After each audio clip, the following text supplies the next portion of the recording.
kamusta ang sitwasyon niyo diyan sa Dubai? Itong mga nakaraang linggo kasi 'di ba nagkakaroon ng giyera. Kamusta ang sitwasyon kayo na mga OFWs diyaan? So, more than 1 month na po kami na ano na may giyera dito, but Hmm. magwa 1 week na na ceasefire. So, medyo tahimik po ngayon, walang naririnig na mga tunog sa ere.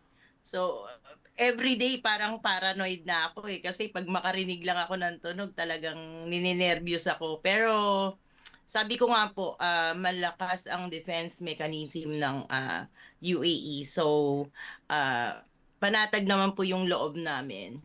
Oh, gaano Yes. ginagarantiyan ng gobyerno ng UAE na na ligtas ang kanilang mga mamamayan at hindi lang kanilang mga mamamayan, maging yung mga ibang lahi na nagtatrabaho at maging nakatira po diyaan sa Dubai, Chef Tess?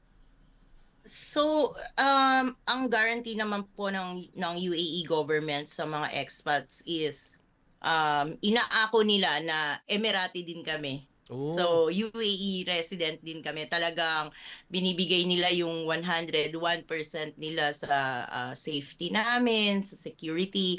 Talagang, actually, kahit giyera nga dito, makikita mo yung mga kabayan or expats nakakapag-mall, nakakakain sa labas, galing, normal ang buhay. nakakapasyal.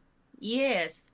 At saka ngayon, binigay nila ng mga yung mga amusement park, yung mga may mga mahal na entrance fee. Ngayon, free. Galing. Nagbibigay sila ng free, ng discount, even sa mga hotels. Napakamura ngayon. As Hmm. in. Chef,